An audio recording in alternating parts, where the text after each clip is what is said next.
और ये जो सबसे इंपॉर्टेंट टॉपिक है इंडियन एविडेंस एक्ट का, वो है आपका सेक्शन 4 से रिलेटेड। लेकिन सेक्शन 4 को कंसीडर करने के पहले, सेक्शन 4 को समझने के पहले कुछ चीजें हम लोग को यहाँ पर समझनी है, वो पहले हम लोग समझेंगे। सेक्शन 4 बेसिकली बात करता है तीन तरह के प्रिजम्पशन की, लेकिन ये डायरेक्ट तीन तरह के प्रिजम्पशन कहाँ से पैदा हो गए, ये डायरेक्ट प्रिजम्पशन आया कहाँ से? सबसे बड़ा क्वेश्चन ये निकलता है, ये प्रिजम्पशन आया तो आया कहाँ से? इन्होंने डायरेक्ट लिख दिया may presume, shall presume, conclusive proof. तो we have to understand the concept, very very basic concept.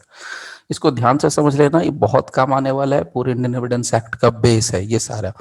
तो अभी जो भी बता रहा हूँ सब बेस ही है, इसको आप मान के चलिए। ये बहुत बार मिलने वाला है पूरे इंडियन एविडेंस एक्ट में। देखिए सेक्शंस के साथ क्या है, सेक्शन का एक स्पेसिफिक पर्पस होता है, वो पर्पस सॉल्व करते हैं। जैसे आप कहते हैं कन्फेशन, तो कन्फेशन के लिए कोई पार्ट है, एडमिशन के लिए कोई सेक्शन पर्टिकुलर है। तो किसी भी टॉपिक के लिए जैसे सेक्शन 9 है, सेक्शन 10 है, सेक्शन, तो वो एक स्पेसिफिक पर्पस सॉल्व करता है। लेकिन ये पूरा का पूरा बेस है, इसलिए इंटरप्रिटेशन क्लॉज को या डेफिनेशन क्लॉज को कायदे से समझ लेना चाहिए। नाउ देखिए यहाँ पर सबसे पहले टर्म आता है मे प्रिज्यूम, शैल प्रिज्यूम और कंक्लूसिव प्रूफ। ये तो प्रिज्यूम प्रिज्यूम प्रिज्यूम, तो प्रिज्यूम जो वर्ड निकल के आता है बेसिकली वो आता है प्रिजम्पशन से। तो प्रिजम्पशन कहते हैं किसको है, what is the meaning of the term presumption? तो ये प्रिजम्पशन किसका मतलब क्या होता है? देखिए प्रिजम्पशन का मतलब कुछ नहीं होता, बस सिंपल यूं समझ लीजिए कि गेस करना, अनुमान लगाना। गेस करने के सेंस में आप किसी चीज के बारे में आप गेस करते हो, वही चीज आपका क्या है, अनुमान है। जैसे आप एग्जाम में बैठते हो, आप प्रीलिम्स का एग्जाम बनाते हो, आपने 250 या 200 या 300 क्वेश्चन जो भी बनाने, जितने नंबर के क्वेश्चन रहते हैं, मान लीजिए कि 200 नंबर के क्वेश्चन है। तो ये 200 नंबर के क्वेश्चन में से आपने मान ली पूरे के पूरे 200 क्वेश्चन बना दिए, निगेटिव मार्किंग नहीं है। आपको लगता है कि मेरा जो क्वेश्चन सही होगा वो 140 के लमसम सही हो जाएगा, और जो कट ऑफ जाएगा वो 125 130 के बीच में जाएगा। तो आपने क्या कर लिया, आपने ये अनुमान लगा लिया, आपने गेस किया, आपने ये गेस किया। लोग बोलते हैं any guess, yes in there is guess. तो ये आपने गेस कर लिया कि हाँ मेरा इस बार प्रीलिम्स में सिलेक्शन हो जाएगा। ये आपका गेस गलत भी हो सकता है, देयर इज ए 101% चांस कि ये आपका गेस गलत हो सकता है। हो सकता है कि कट ऑफ जितना आप सोच रहे थे उतना नहीं आ रहा है, हो सकता है कि वो कट ऑफ आपका 141 चला गया। कुछ ऐसे चतुर लोग हैं दुनिया में जो कि कट ऑफ आगे पीछे कर देते, 141 आ गया तो फिर उसमें आपका सिलेक्शन नहीं हो रहा है। आपने क्या किया था, गैस। तो हम क्या करते हैं, गैस। अभी मान लीजिए अभी नॉर्मल हम लोग बात कर रहे हैं, अभी अचानक से क्या हो जाएगा, बादल छा जाएंगे, काले काले बादल लग गए आसमान में। आप तुरंत गैस करके बोल देंगे भाई लग रहा है बादल आ गए, बादल लग गए काले काले, इसका मतलब क्या है, बारिश होगी। तो बारिश होगी इसका मतलब आपने क्या किया, देयर इज अगेन गैस, कि बारिश हो सकती है, बारिश हो भी सकती है, नहीं भी हो सकती है। आपने जैसे बोला कि बादल आ गए हैं, बहुत काले काले बादल, लगता है बहुत आंधी तूफान आने वाला है, जल्दी से कपड़े वगैरह अंदर कर लो, इस टाइप की आपने कुछ बात करी। तो आप क्या कर रहे हो, फिर से अगेन क्या कर रहे हो, गेस कर रहे हो। देयर इज ए पॉसिबिलिटी कि आप जैसे बोल रहे हो उतनी देर में बादल छट भी गए, बारिश एक बूंद भी नहीं हुई। तो ये क्या हो सकता है, आपके गेस की ऐसी तैसी हो सकती है, यानी आपके गेस हाँ में भी जा सकता है, आपका गेस ना में भी जा सकता है। इसी तरीके से बहुत सारे कुछ भी गेसेस हम ले सकते हैं, कुछ भी दुनिया का कोई भी बड़ा से बड़ा छोटा से छोटा गेस ले सकते हैं। एक बड़ा सिंपल सा गेस लेते हैं, मान लीजिए किसी बंदे की शादी हुई है। तो नॉर्मली क्या होता है पूरे दुनिया में, एक हम लोगों के घर परिवार या सोसाइटी की बात नहीं करें, अपने स्टेट की डिस्ट्रिक्ट की नहीं बात करें, पूरे वर्ल्ड में अगर किसी भी इंसान की शादी होती है, वाइफ लाता है या वाइफ है लड़की है तो हस्बैंड लाती है, तो हस्बैंड लाती है, तो एक गेस है कि हाँ भैया दो हैं तो कल तीन होंगे तो कल चार होंगे, यानी उनके बच्चे होंगे ही होंगे, उनकी फैमिली बढ़ेगी ही बढ़ेगी, एक गेस है। ये गेस गलत भी हो सकता है, देर में भी पॉसिबिलिटी कि उनके बच्चे ना हो, देर में भी है पॉसिबिलिटी किसी भी रीजन से, कुछ भी हो सकता है। उससे भी थोड़ा और आगे देखिए, अब शादी पे आए थोड़ा और देख लेते हैं, थोड़ा दो स्टेप आगे चले जाते हैं। अभी मान लीजिए अभी किसी की मतलब कोई महिला प्रेग्नेंट है, तो हम लोग नॉर्मली क्या करते हैं, नॉर्मली गेस लगाते हैं, हर कोई गेस लगाता है। किसी के फैमिली मेंबर में कोई महिला है, भाभी हो सकती है, बहन हो सकती है, कोई भी हो सकती है, तो वाइफ हो सकती है, तो प्रेग्नेंट है, तो गेस करते हैं कि हाँ भाई वो महिला प्रेग्नेंट है तो उसके लड़का हो सकता है या लड़की हो सकती है। Again there is a guess. ये गेस क्या है, अगेन ये गेस गलत भी हो सकता है। आपने सोचा होगा कि हाँ भाई इनको लड़का ही होगा क्योंकि इसके खानदान में लड़का ही हो रहे थे, मतलब इसके फादर साइड में भी पहले लड़का हुआ था, इसके मदर साइड में भी पहले लड़का, मतलब फादर और मदर दोनों साइड में लड़का हुआ था, इसके ससुराल साइड में भी पहला बच्चा लड़का था।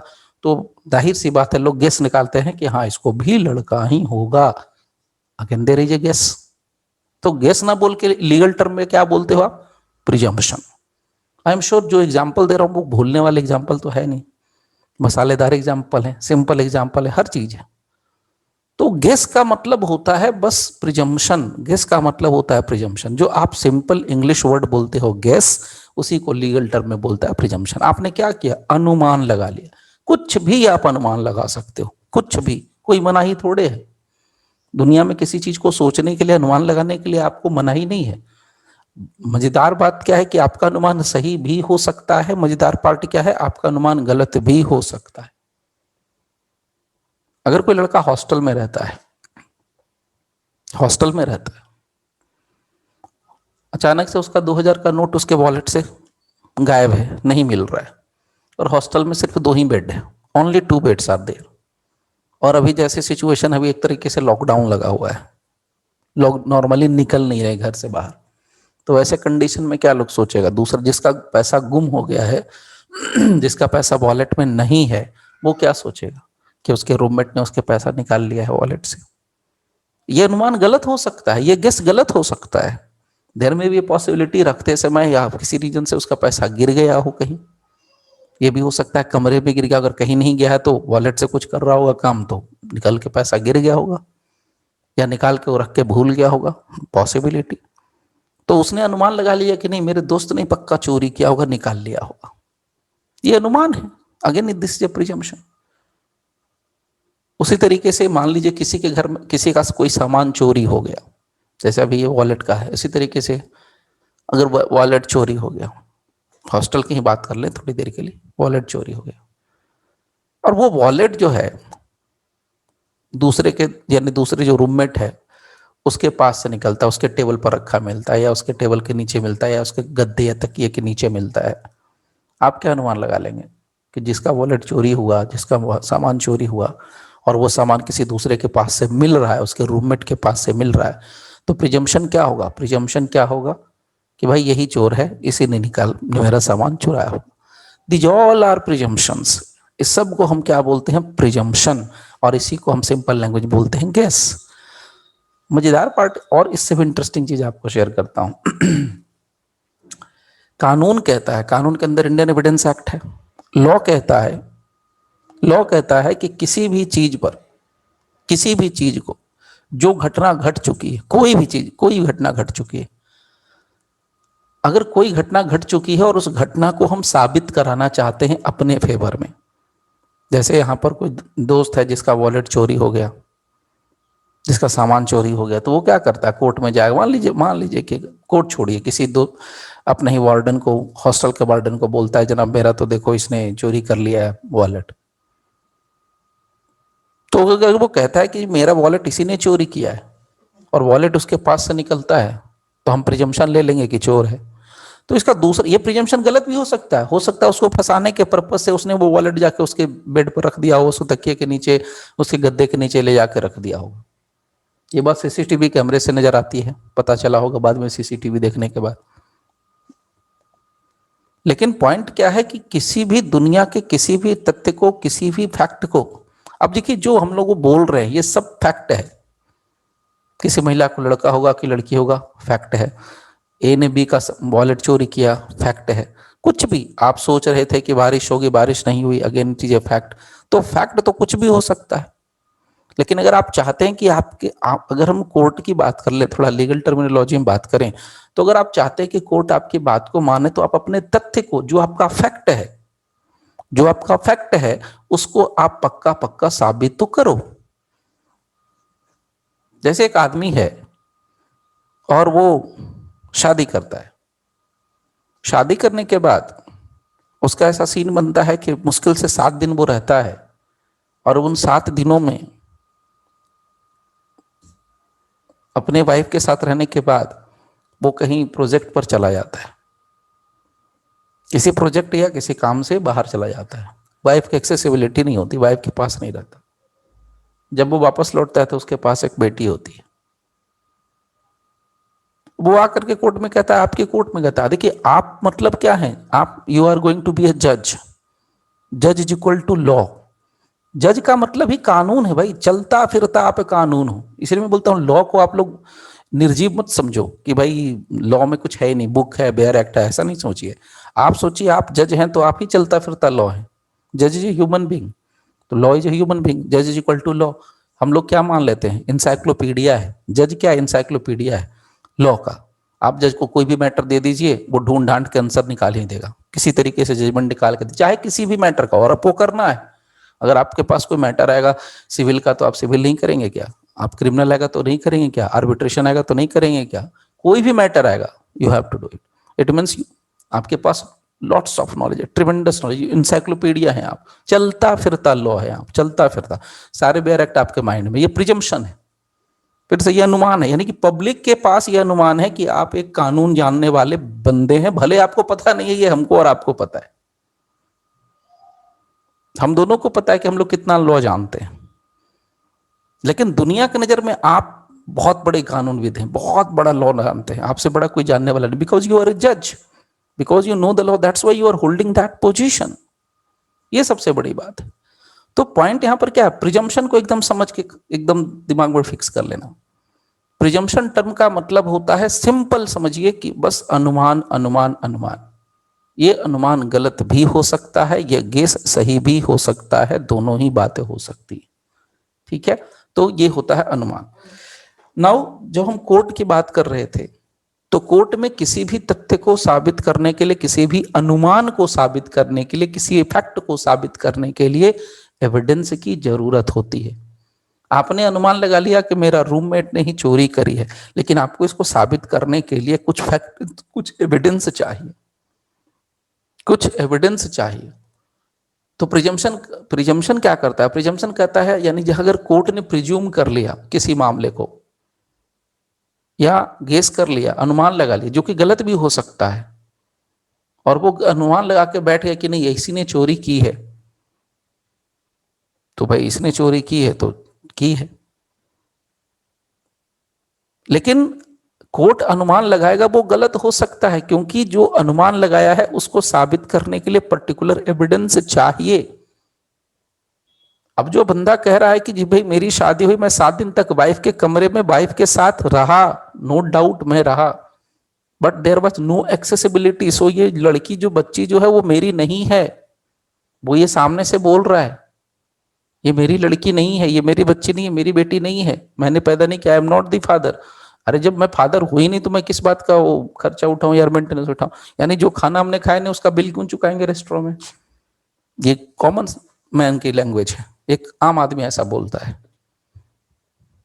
और लॉ क्या कहता है, कानून क्या कहता है, भाई शादी हो गई तो बच्चा तुम्हारा, ये दुनिया कहेगी, दुनिया कहेगी।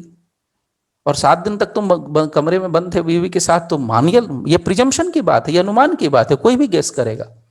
भाई शादी के बाद कमरे में बंद कर दिया लड़के लड़की को, तो ये गेसिंग की बात है, अनुमान की बात है कि हाँ दोनों में एक्सेसिबिलिटी थी, और जब एक्सेसिबिलिटी थी तो थी, बात खत्म हो गई। ये तो आपके पास आज डीएनए और ये सब आ गया, नया नया साइंटिफिक टर्म और टेक्नोलॉजी आ गई, लेकिन जब नहीं थी तब क्या था, मजबूरी थी, ढोते थे। बहुत सारे ऐसे केसेस हुए होंगे जहां ढो रहे होंगे, ये जानते हुए भी कि मेरा नहीं है, मेरी नहीं, फिर भी। तो ये क्या है, अगेन ये अनुमान। सो नाउ अगर हम लोग टेक्निकली थोड़ा सा इसको लें, तो प्रिजम्पशन का मतलब क्या होता है, प्रिजम्पशन किसको कहते हैं? तो आप सीधा सीधा ये समझ लीजिए, प्रिजम्पशन का मतलब, जिनको लिखना लिख लेना, प्रिजम्पशन का मतलब होता है, presumption means, what is the mean, presumption means होता है things taken for granted. Simple meaning, एकदम simple, things taken for granted, यानी जो बात हमने लिया है, थिंग्स, जो तथ्य हमने लिया है, जो फैक्ट हमने लिया, वो ग्रांटेड है कि वो सही है। मतलब आपने ये मान ली, आपने ये बात पकड़ लिया, थिंग्स टेकन, थिंग्स टेकन का मतलब आपने जो बात पकड़ ली, आपने पकड़ लिया बादल काला है, काले बादल छा गए, तो आप ये गारंटी एक तरह से ग्रांट कर रहे हो कि हाँ जी बारिश होगी तो होगी क्योंकि काला बादल है। प्रिजम्पशन इसी तरीके के बेस्ट पर चीजें होती हैं। जैसे हम लोग रात होता है तो बोलते हैं दिन है, दिन है तो रात है। लोग बोलते हैं अच्छा समय आएगा तो प्रिजम्पशन है कि बुरा समय भी आएगा, बुरा समय है तो अच्छा समय भी आएगा। जैसे पैदा हुए हैं तो मरेंगे, ये सब कुछ प्रिजम्पशन है। So presumption is equal to, यानी presumption means things taken for granted. अगर हम इसी प्रिजम्पशन को, ये सिंपल मीनिंग मैं शेयर कर रहा हूं, अगर इसी प्रिजम्पशन को अगर हम लीगल मीनिंग में लेके जाएं, प्रिजम्पशन का अगर हम लीगल मीनिंग ढूंढने पे आए तो लीगल मीनिंग क्या हो जाएगा? यानी what is the legal meaning of the term presumption? कानून क्या कहता है प्रिजम्पशन के बारे में? यानी कि लॉ के हिसाब से, लीगल मीनिंग के हिसाब से प्रिजम्पशन का मतलब हम अगर एविडेंस एक्ट के पॉइंट ऑफ व्यू से ढूंढे, कानून का मतलब एविडेंस एक्ट और लॉ ऑफ एविडेंस के हिसाब से ढूंढेंगे तो इसका मतलब होता है, यहां भी होता है इन्फरेंस। इन्फरेंस का मतलब होता है अनुमान लगाना। इन्फरेंस जो वर्ड है एक टेक्निकल वर्ड है, लीगल वर्ड है, इसका मतलब होता है इन्फरेंस। ये इन्फरेंस आपका सही भी हो सकता है, गलत भी हो सकता है। यानी जो गेस है, जो अनुमान है, वो सही भी हो सकता है, वो गलत भी हो सकता है। सो अफर्मेटिव, अगर आपका अनुमान सही हो गया तो, अगर आपका अनुमान गलत हो गया तो वो क्या होगा? आपका inference negative. So legal meaning क्या होगा? एन इन्फरेंस अफर्मेटिव और निगेटिव, अफर्मेटिव और निगेटिव किस बात के लिए? Of the existence, of the existence of some fact. और ये अनुमान कौन लगाएगा? ऑफ कोर्स कोर्ट लगाएगा। सो एन इन्फरेंस जो कि सही भी हो सकता है, गलत भी हो सकता है, of the existence of some fact, किसी तथ्य के एग्जिस्टेंस का। बादल काले लग गए हैं, इसका मतलब बारिश होगी, तो ये अफर्मेटिव है। नेगेटिव है कि बारिश नहीं हुई, तो इसका आप अनुमान लगाते हैं। आप मतलब लॉ, आप मतलब जज। सो fact drawn by a court, drawn by a court, noticed, comma, admitted or established, or established कैसे? by legal evidences, by legal evidence। किस बात के लिए? To the satisfaction, to the satisfaction of the court।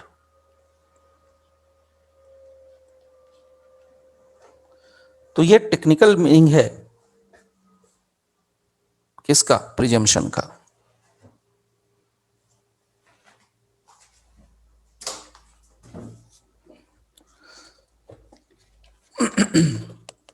Now अब इसको थोड़ा और technical point से अब समझते हैं कि क्या हो सकता है प्रिजम्पशन। देखिए, मैंने पहले ही आपसे कहा कि प्रिजम्पशन की अगर हम बात करते हैं तो प्रिजम्पशन का मतलब यूं मान के चलिए कि लॉ के पॉइंट ऑफ व्यू से presumption is a rule of law. अब इस टर्म को जरा फील करो, समझिए। ये मैं पहले ही बता दे रहा हूं, फिर से रिपीट कर रहा हूं। Presumption is nothing but it is a rule of law. Simple भाषा में रूल ऑफ लॉ का मतलब क्या है? लॉ तो लॉ इज इक्वल टू जज, दिमाग में डाल लो। अगर आप जज हैं मतलब आप लॉ हैं, आप कानून है, चलता फिरता कानून है। इसीलिए आपसे कोई बहस नहीं करता, कोई आपसे बहस नहीं करता सिवाय आपके सीनियर को छोड़ के। आपका जूनियर कभी भी आपसे बहस नहीं कर सकता। आपका लोग रिस्पेक्ट करते हैं क्योंकि आप चलता फिरता लॉ है। चाहे वो डीएम क्यों ना हो, एसडीएम क्यों ना हो, प्राइम मिनिस्टर क्यों ना हो, सब क्या बोलेंगे? जो फैसला है हम आंख बंद करके मानेंगे, हमें न्यायालय पे बड़ा भरोसा है। क्यों बोलते हैं? न्यायालय मतलब आप हैं, कोर्ट मतलब आप हैं, क्योंकि आप चलता फिरता लॉ हैं भाई। ठीक है। So presumption means a rule of law. Rule of law का मतलब क्या होता है? इस बात को भी समझ लो साथ के साथ। प्रिजम्पशन, नेक्स्ट पॉइंट आप बना के लिख सकते हो, presumption is a rule of law. अब ये रूल ऑफ लॉ का मतलब क्या है? नियम। किसका? लॉ का। यानी आपके लिए लीगल पॉइंट ऑफ व्यू से मैं अभी शेयर कर रहा हूं, अब टेक्निकल थोड़ा जाते हैं। लीगल पॉइंट या टेक्निकल पॉइंट ये कहता है कि अगर आप जज हैं, अगर आप कोर्ट हैं, अगर आप जस्टिस हैं, तो आपके लिए प्रोविजन क्या है, आपके लिए नियम क्या है कि आप भी लॉ के पॉइंट पर किसी बात को, किसी भी फैक्ट को प्रिजम्पशन में ले सकते हैं, या कानून के बुंदे पर, लॉ के पॉइंट पर आप किसी बात का गेसिंग कर सकते हैं। देयर में भी ये पॉसिबिलिटी कि वो आपकी गेसिंग सही हो सकती है, वो आपकी गेसिंग गलत हो सकती है। इस चीज को जानिए, आपकी गेसिंग सही भी हो सकती है, आपका गेसिंग गलत भी हो सकता है। So presumption is a rule of law that courts and जजेस दैट कोर्ट्स एंड जजेस that courts and judges shall draw shall draw a particular inference particular inference particular inference। तो पर्टिकुलर इन्फरेंस कहां से आएगा? From particular fact, from a particular fact, from a particular fact. और कहां से आ सकता है? From a particular evidence. तो आप लोगों को लगता होगा सर ये प्रिजम्पशन जितना इजी लग रहा था समझने में, टेक्निकली तो उतना टफ है क्योंकि इसका डेफिनेशन लंबा है। देखिए डेफिनेशन लंबा है बेशक, लेकिन हम लोग क्या कर रहे हैं, लीगल पॉइंट में हम लोग हर एक बात को कवर कर लेते हैं। यानी हम लोग ऐसे बोल तो देते हैं समझने के लिए कि हाँ प्रिजम्पशन का मतलब गेस होता है, प्रिजम्पशन का मतलब अनुमान होता है। काले बादल छा गए, इसका मतलब आपने गेस कर लिया कि बारिश होगी। तो लॉ में तो आपको लिखना पड़ेगा ना कि काले बादल छा गए, तो हमने कह दिया कि भैया बारिश होगी, लेकिन बारिश नहीं भी हुई। तो आपको तो सारी बातें लिखनी पड़ेंगी, यस भी और नो भी। तो आप कहां से लेके आ रहे थे? आपने कहां से, आपने ये कैसे गेस कर लिया? आपने ये अनुमान कैसे लगाया? कहां से ये अनुमान लगा लिया कि काले बादल आ गए तो बारिश होगी? आपने कैसे ये गेस कर लिया? हाउ? इसका मतलब कुछ ना कुछ है। तो ये क्या था? आपका एक्सपीरियंस था, या हो सकता है कि आपने साइंस पढ़ा था कि जब काले बादल आते हैं तो बारिश होती है, ये आपने साइंस में पढ़ा होगा। ये भी एक चीज है। तो presumption, so presumption is nothing but it is a rule of law that courts and जजेस शैल ड्रॉ। कहां से प्रिजम्पशन ड्रॉ होता है? गेसिंग कहां से आती है? पर्टिकुलर इन्फरेंस से, अनुमान लगाया। फ्रॉम ए पर्टिकुलर फैक्ट, या तो वो किसी तथ्य से आप अनुमान लगाते हैं, या किसी तथ्य से आप अनुमान लगाते हैं, या from a particular evidence. Evidence, अब देखिए तथ्य से अनुमान लगाना मतलब आपके पिताजी ने कहा होगा, आपकी माँ ने कहा होगा, आपके दादाजी ने कहा होगा, दादी ने कहा होगा, आपके रिलेटिव्स ने कहा होगा, या आपने खुद देखा होगा कि काले बादल आते हैं तो बारिश होती। तो जब आपने देखा कि काले बादल होते हैं इसका मतलब बारिश होती, मतलब वो सबूत है, साक्ष्य है, एविडेंस है। हाँ जी काले बादल लगे फिर बारिश हुई, आपने अपनी आंखों से देखा तो वो एविडेंस है। आपने अपनी आंखों से देखा तो आप अगर एविडेंस से ये आप गेसिंग करते हो, एविडेंस से आप प्रिजम्पशन लेते हो, तो भी वो प्रिजम्पशन ही है, क्योंकि आप एविडेंस के बेस पर किसी अनुमान पर पहुंचते हो। Unless and until, unless and until the truth of such inference, the truth of such inference is disproved, जब तक कि उस बात को गलत ना साबित कर दे, डिस्प्रूव ना कर दे, ना साबित ना करे, तब तक वो चीज एज इट इज रहती है। आपने ये अनुमान लगाया था, साइंस है, कॉमन सेंस, इसको बड़ा सिंपल तरीके से लेते हैं। इसका तीनों एग्जाम्पल समझते हैं। आप क्या करते हैं? आप लॉ हैं, आपने क्या करना है? रूल ऑफ लॉ है। आप क्या कर सकते हैं? प्रिजम्पशन कर सकते हैं, गेस कर सकते हैं। अब आप जज हैं, तो जज के तौर पे आपके सामने एक मैटर आता है। एक आदमी ये कहता है जी कि ये जो बच्ची है वो मेरी नहीं है, मैं उस बच्चे का बाप नहीं हूं।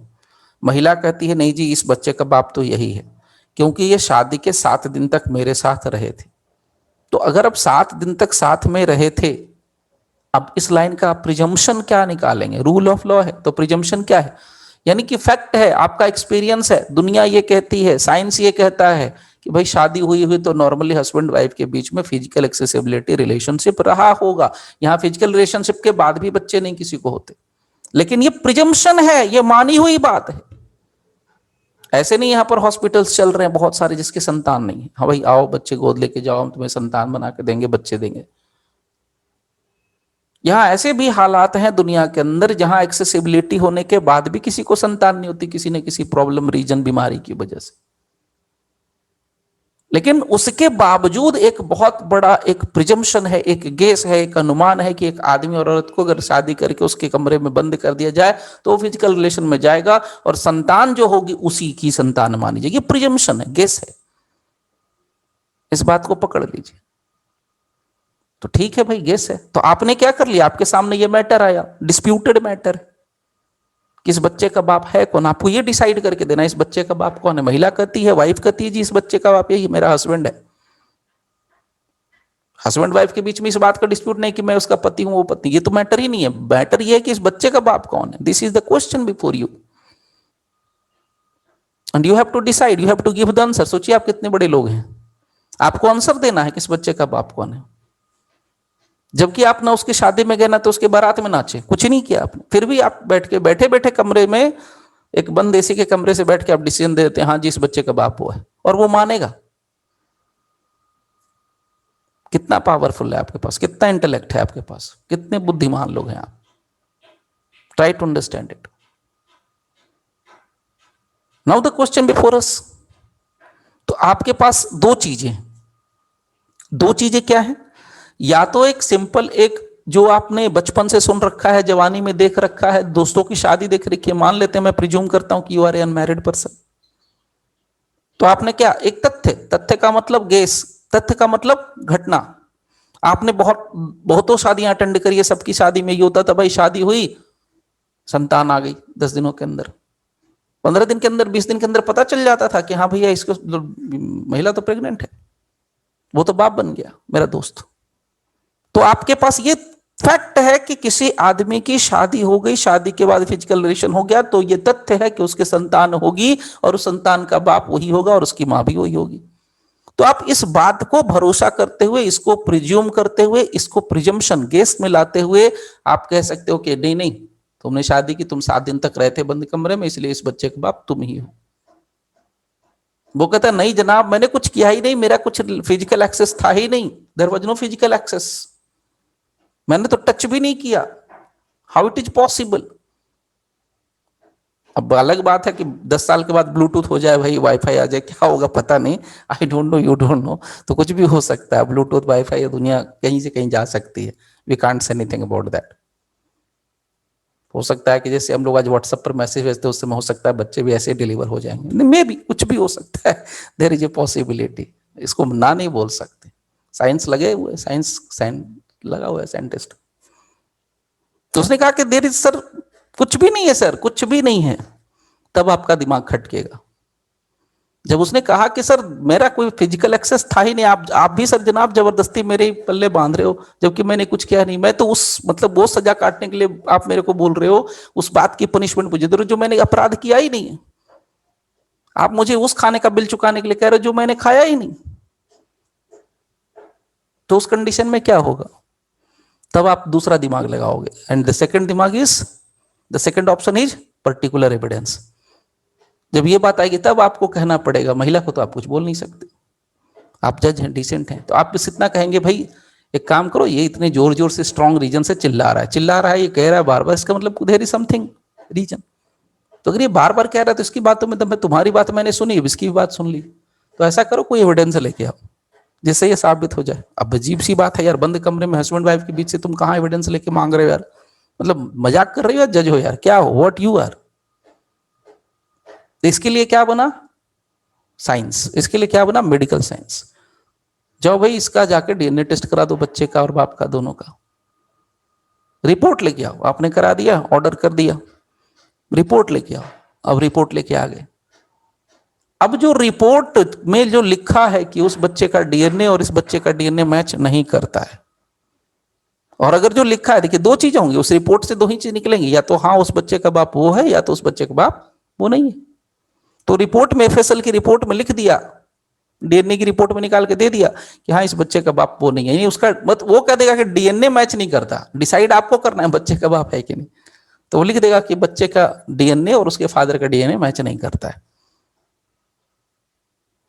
तो आप जो अब जो आप जो अनुमान लगा रहे हो, प्रिजम्पशन, जो आपने नॉर्मल अनुमान लगा लिया था कि अरे बंद कमरे में रहा है, आदमी है, आदमी की तो जाति है, आदमी तो इसे बदनामी है बेकार में इसी हरकतों के लिए, तो उसने तो जरूर कुछ किया होगा, तो जो ही है। तो अब आपका क्या हुआ, आपका जो कथन था, आपका जो सोच था, आपका जो गेस था, आपका जो अनुमान था, आपका जो प्रिजम्पशन था कि आदमी ऐसा होता है, आदमी ने ऐसा जरूर किया होगा तभी ऐसा हुआ है, और आदमी जानबूझ के कुछ छोड़ना चाहता है, इसका कुछ अफेयर हो, बहुत सारे क्वेश्चन आपके आ रहे होंगे, बहुत सारे फैक्ट दिमाग में आ रहे होंगे।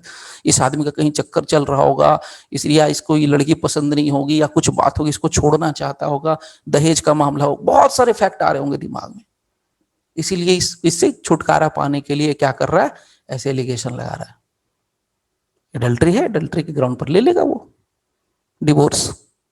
जब बच्चा मेरा है ही नहीं तो भाई पाप मैंने किया नहीं, तो एडल्ट्री एडल्ट्री पे ले लेगा डिवोर्स इस तरह के मामलों में। तो आपको तो प्रिकॉशन रखना होता है बहुत सावधानी से। तो अब रिपोर्ट ये कहती है कि उस बच्चे का बाप वो नहीं है, तब आपके पास क्या आ गया, सॉलिड प्रूफ आ गया।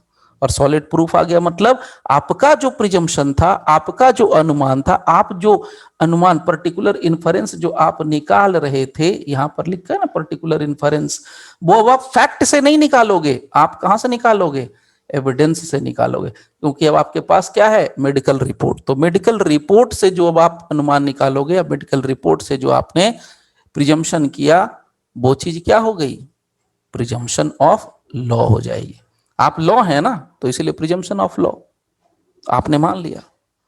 तो ये बेसिकली होता है प्रिजम्पशन का सीधा सीधा सिंपल सिंपल मतलब। नाउ अब एक और यहां से क्लियर करते हैं कुछ और बातों को। चलिए, तो आई होप सो कि बहुत आराम से समझ गए होंगे प्रिजम्पशन क्या होता है। Now coming to the point, कुछ और पॉइंट शेयर करते हैं हम लोग। इन्फरेंसेस और प्रिजम्पशंस जो कि हम लोगों के फैक्ट पर बेस हो सकता है, एविडेंस पर बेस हो सकता है, वो क्या हो सकता है, कैसे हो सकता है। तो उस पॉइंट को जो हम लोगों ने ओरल में सबमिट किया उसको हम लोग नोट डाउन कर लेते हैं। द इन्फरेंसेस और presumptions, the inferences or presumptions are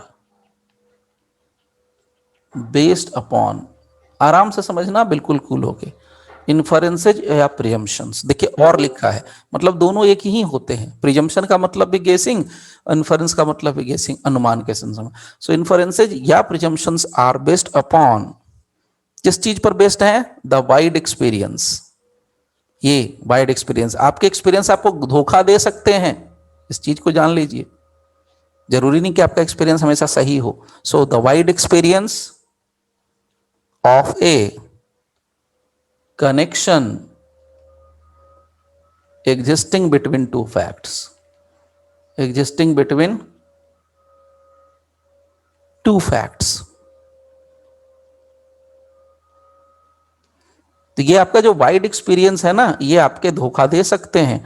आपका वाइड एक्सपीरियंस था शादियों का, भले आपकी शादी नहीं हुई, आप बहुतों की बारात में नाच के आए हो,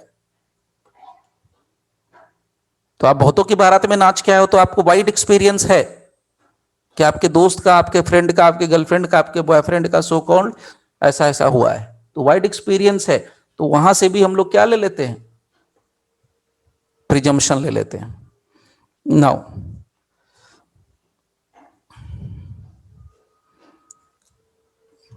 presumptions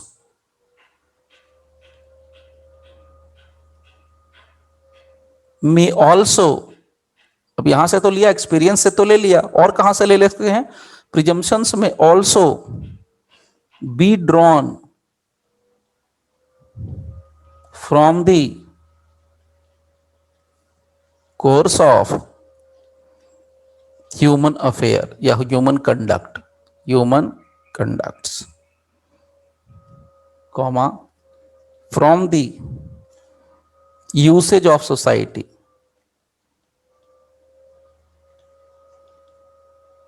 usage of the society and transaction in businesses.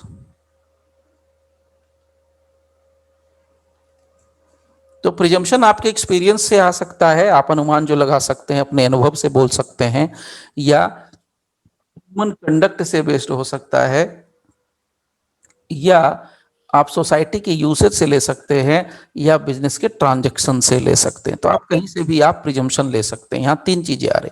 Human conduct, तो ह्यूमन कंडक्ट मैंने आपको पहले बताया था, वॉलेट का चोरी हो जाना और दूसरे के कमरे से, दूसरे के बेड से मिल जाना, दूसरे के गद्दे से मिल जाना, यानी उसके पोजीशन से मिल जाना, ये ह्यूमन कंडक्ट है।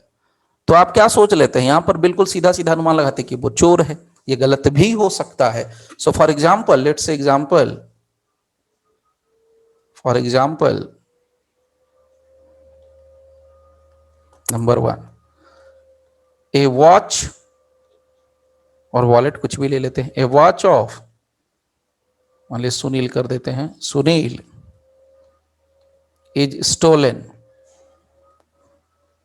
and soon after, and soon after it is recovered from Mukesh, कुछ भी नाम ले लेते हैं, Sunil Mukesh. So a watch of Sunil is stolen, चोरी हो गया एक सामान, घड़ी, and soon after it is recovered from Mukesh, या फ्रॉम पोजीशन ऑफ मुकेश कर देते हैं, from the possession of Mukesh. तो मुकेश के पास से वो घड़ी बरामद हुई। तो ये बड़ी सीधी सी बात है, there shall be, shall be, ये बहुत सीधी सी बात है, there shall be a natural अनुमान, natural inference. So there shall be natural inference, एकदम प्राकृतिक तौर पर हम एक प्रिजम्पशन लगाएंगे,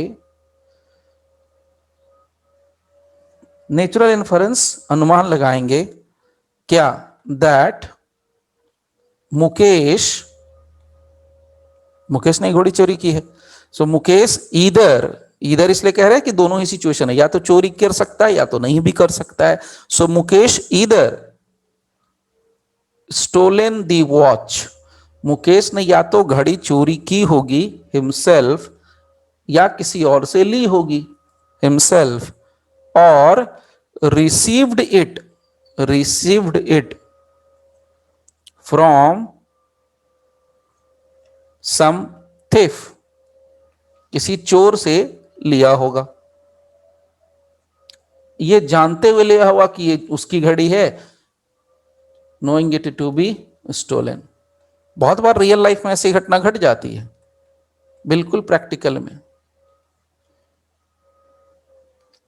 घड़ी बरामद हो गई तो जब पकड़ा जाता, यानी घड़ी जब बरामद हो जाती है तो वो बंदा बोलता है भाई ये घड़ी वहां से मेरे को गिरी हुई मिली थी, या उसने मुझे ला के दिया था, और ये तो घड़ी मैं तुम्हें हैंड ओवर करने ही वाला था, लेकिन तुम नजर ही में मुझे कहीं नहीं आए, तो मैं तुमको हैंड ओवर कैसे करता।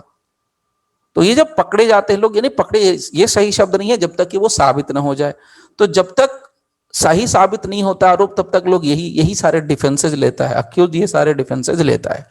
तो ये क्या हो गया, ह्यूमन कंडक्ट, ह्यूमन बिहेवियर के ऊपर से हमने ये प्रिजम्पशन निकाल लिया कि बंदा चोर है, चाहे वो किसी भी एंगल से, या तो खुद चोरी करता है या चोर से वो खुद लेता है, ये जानते हुए कि चोरी का माल है। इसी तरीके से हम दूसरा एग्जाम्पल भी ले सकते हैं।